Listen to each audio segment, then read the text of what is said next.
Saule Yugyo. Le vent d'automne souffle. Voici la barrière de Shirakawa, l'entrée des lointaines terres du Nord.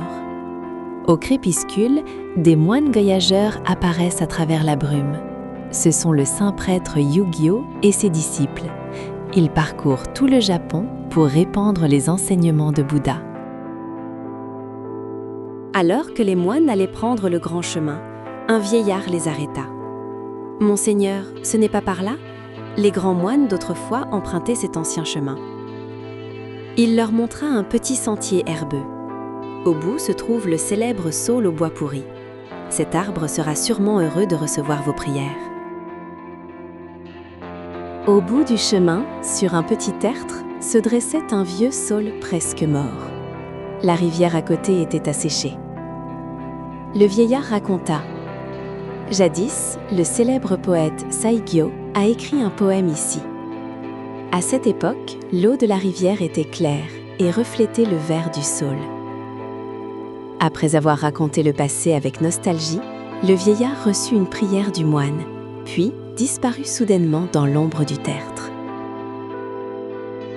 Un villageois passa par là. Il raconta au moine les détails de l'ancienne histoire du poète Saigyo et du saule. En regardant ce paysage qui avait tant changé, les moines imaginèrent la beauté des temps passés. La nuit tomba. La lune brillait dans le ciel. Les moines commencèrent à prier. Namu Amida Butsu. Soudain, une voix mystérieuse sortit du tertre. « Je ne peux oublier mon passé glorieux, mais grâce à vos prières, j'ai pu rencontrer la voix de Bouddha. » L'auteur de la voix apparut. C'était l'esprit de ce vieux saule pourri. C'était le vieillard qui les avait guidés plus tôt. Ses cheveux blancs étaient en désordre et il semblait très âgé. L'esprit du saule était joyeux. « Ah, quel bonheur! Même les plantes et les arbres comme nous peuvent être sauvés par le pouvoir de la prière. La fleur de lotus du paradis viendra sûrement m'accueillir. » L'esprit du saule commença à danser lentement, se remémorant le passé. Depuis toujours, les saules sont aimés dans la capitale. On les trouvait dans les jardins des temples et là où les nobles jouaient au ballon. C'était une époque magnifique.